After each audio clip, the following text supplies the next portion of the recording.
ಬದುಕುವಂತಹ ನಾಯಿನೂ ಸಹ ನಿಮ್ಗಿಂತ ಚೆನ್ನಾಗಿ ಬದುಕನ್ನ ಸಾಗಿಸುತ್ತೆ. ಅದನ್ನು ಏನು ಹೊಟ್ಟೆ ಏನ್ ಇರಂಗಿಲ್ಲ, ಅದು ತನ್ನ ಜೀವನನ ಸಾಗಿಸುತ್ತೆ. ಬದುಕನ್ನ ಸಾಗಿಸೋದಿದೆಯಲ್ಲ, ಇದು ದೊಡ್ಡ ಆಶ್ಚರ್ಯದ ಮಾತೇ ಅಲ್ಲ. ಬಟ್ ಬದುಕಿನಲ್ಲಿ ಸಾಧನೆ ಮಾಡೋದಿದೆಯಲ್ಲ, ಅದು ದೊಡ್ಡ ವಿಚಾರ. ಸೊ ಏನಾದ್ರೂ ಸಾಧನೆ ಹೇಗಿರ್ಬೇಕಪ್ಪ ಅಂತಂದ್ರೆ ಎರಡು ಮಾತುಗಳು. ಒಂದನೇ ಮಾತು, ನಿಮ್ಮ ಊರಲ್ಲಿ ನೀವು ಹೋದಾಗ ನಿಮ್ಮನ್ನ ಯಾರಾದ್ರೂ ರೆಕಗ್ನೈಸ್, ನಿಮ್ಮ ತಂದೆ ತಾಯಿನ ನಿಮ್ಮ ಹೆಸರ ಮೇಲೆ ರೆಕಗ್ನೈಸ್ ಮಾಡ್ಬೇಕಂದ್ರೆ ಇವ್ರ ಮಗ ಇವರ ಮಗಳು ಅನ್ನೋದ್ರ ಬದಲಿಗೆ ಇವರ ತಂದೆ ಇವರ ತಾಯಿ ಅಂತ ನಿಮ್ಮ ತಂದೆ ತಾಯಿನ ಯಾವತ್ತು ಜನ ಗುರುತಿಸ್ತಾರಲ್ಲ, ಅವತ್ತು ನೀವು ಸಾಧನೆ ಮಾಡಿದಿರಿ ಅಂತ.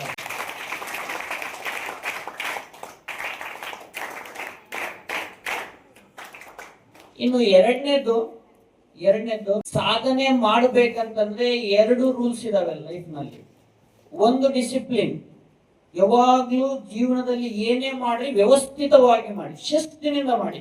ಶಿಸ್ತು ಅಂದ್ರೆ ಏನು ಸರ್ ನನಗೆ ಗೊತ್ತಾಗಲ್ಲ. ಶಿಸ್ತು ಅಂದ್ರೆ ಚಲೋ ಬಟ್ಟೆ ಹಾಕಿ ಬರೋದಲ್ಲ.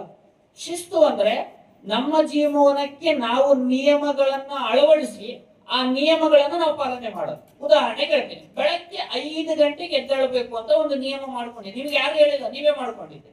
ಅವತ್ತು ಸಂಡೇ ಇದ್ರು 5 ಗಂಟೆಗೆ ಎದ್ದೇಳ್ಬೋದು.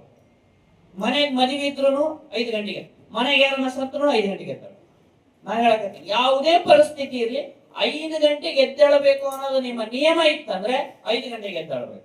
ಅದು ನಿಮ್ಗೆ ಅನುಭವ ಐತಾ, ನೆನಪೈತಾ? 10ನೇ ಕ್ಲಾಸಿಗೆ ಸ್ಟಾರ್ಟಿಂಗ್ನಾಗ ಏನ್ ಬುಕ್ಕ ನೋಟ್ಸ್ ತಗೊಂಡಿದ್ದೇನು, ಮಮ್ಮಿ 5 ಗಂಟೆಗೆ ಎದ್ದೇಳಿಸಂದಿದ್ದೇನು, 4 ಗಂಟೆಗೆ ಎದ್ದೇಳ. 7 ದಿನ ಇದು, June, July, August switch off, ಮುಗಿದು ಏನೂ ಇಲ್ಲ. ಹೌದಾ? ಒಪ್ಪಂತೀರಾ? ಸೊ ಇದಲ್ಲ, ಇದು ಶಿಸ್ತಲ್ಲ. ಶಿಸ್ತು ಒಂದು ಸಲ ಅನ್ಕೊಂಡಿದ್ದೀರಿ ಅಂತಂದ್ರೆ ಅದನ್ನು ಸಾಧಿಸಬೇಕು, ಅದನ್ನು ಮುಗಿಸುವವರೆಗೂ ಅದನ್ನ ಬಿಡಬಾರ್ದು. ಇದು ಒಂದೇ ಕೆಲಸ ಮಾಡಿ. ಎರಡನೇದು ನಿರಂತರತೆ ಇರಲಿ. ಪ್ರಯತ್ನ ನೋಡಿ, ಸಣ್ಣದಕ್ಕೆ ಸೋತು ಬಿಡ್ತೀವಿ. 2 ಸಲ ಕಾಂಪಿಟೇಟಿವ್ ಎಕ್ಸಾಮ್ ಬರೀತೀವಿ, ಫೇಲ್ ಆದಿವಿ, ಅಯ್ಯೋ ನಮ್ಮ ಕೈಲಿ ಆಗಲ್ಲ ಬಿಡಪ್ಪ. ಇನ್ನು ಕೆಲವರು ಪುಣ್ಯಾತ್ಮರು ಇರ್ತಾರ, ಏನನ್ನ ಮಾಡ್ಬೇಕಂತ ಪ್ರಾರಂಭ ಮಾಡಿರಲ್ಲ, ಅವಾಗಲೇ ನೆಗೆಟಿವ್ ಹುಡುಕ್ತಿರ್ತಾರ ಅದ್ರೊಳಗಡೆ. ನಮ್ಮ ಕೈಲಿ ಏನಾಗುತ್ತಾ, ನಾವೇನಷ್ಟು ಕಾಂಪಿಟೇಷನ್ ಐತೆ. ಇವತ್ತು ಕಾಂಪಿಟೇಟಿವ್ ಎಕ್ಸಾಮ್ಗೆ 1:1 lakhs ಇದೆ. ಲಕ್ಷಾಂತರ ಜನ ಕಾಂಪಿಟೇಷನ್ ಇದ್ದಾರೆ ಒಂದು ಜಾಬಿಗೆ. ಅರ್ಥ ಆಗ್ತಿದೆನಾ? ಈಗ ನೋಡಿ, ನಿಮ್ಮ ಸೀನಿಯರ್ ಲಕ್ಕಿಯೆಸ್ಟ್ ಬ್ಯಾಚ್ ಅಂತ ಹೇಳ್ಬೋದು ಅವರು. ಈಗ ನೀನ್ ಸೆಕೆಂಡ್ ಇಯರ್ ಪಾಸ್ ಆಗಿ ಹೋಗಿದಾರ, ಮೊನ್ನೆ ಹೋಗ್ಯಾರ, ಮೊನ್ನೆ PC ಎಕ್ಸಾಮ್ ಬರ್ದಾರ, ಮೊನ್ನೆ ಬರ್ದಾರ. ಸೊ ಗ್ರೇಟ್ ಬ್ಯಾಚ್ ಅದು. ಅಂತ ಲಕ್ ಸಿಗೋದು ಬಹಳ ಕಡಿಮೆ. ಬಟ್ ಕನ್ಸಿಸ್ಟೆನ್ಸಿ ಇರ್ಬೇಕು. ಕನ್ಸಿಸ್ಟೆನ್ಸಿ ಅಂದ್ರೆ ನಿರಂತರವಾಗಿ ಪ್ರಯತ್ನ ಇರಬೇಕು. ಹಾಗಾಗಿ ನಾನು 2 ವಿಚಾರ ಹೇಳ್ತಾ ಇದ್ದೀನಿ. ಒಂದು, ಶಿಸ್ತಿರ್ಲಿ, ಈ ಜೀವನವನ್ನ ನಿಯಮಗಳ ಅನುಸಾರವಾಗಿ ನಡೆಸ್ರಿ. ಅದು ಇದು ಆತರ ಏನು, ಒಂದು ವ್ಯವಸ್ಥಿತವಾಗಿ ಜೀವನವನ್ನ ನಡೆಸ್ರಿ. ಒಂದನೇದು. ಎರಡನೇದು, ಯಾವುದೇ ರೀತಿಯಲ್ಲಿ ನಿರಂತರತೆಯಲ್ಲಿ ಒಂದು ಸಣ್ಣ ಕೆಲಸ ಮಾಡಿ ಅದನ್ನ ಅಲ್ಲಿಗೆ ಬಿಡೋದಲ್ಲ. ಸೊ ಹಾಗಾಗಿ ನಾನು ವಿದ್ಯಾರ್ಥಿಗಳಿಗೆ ಹೇಳ್ತಾ ಇದ್ದೀನಿ, ಒಂದು ಶಿಸ್ತು, ಒಂದು ನಿರಂತರತೆ, ಕನ್ಸಿಸ್ಟೆನ್ಸಿ ಅಂಡ್ ಡಿಸಿಪ್ಲಿನ್ ಇದ್ರೆ ಇಟ್ ಈಕ್ವಲ್ಸ್ ಟು ಸಕ್ಸಸ್ ಅಂತ.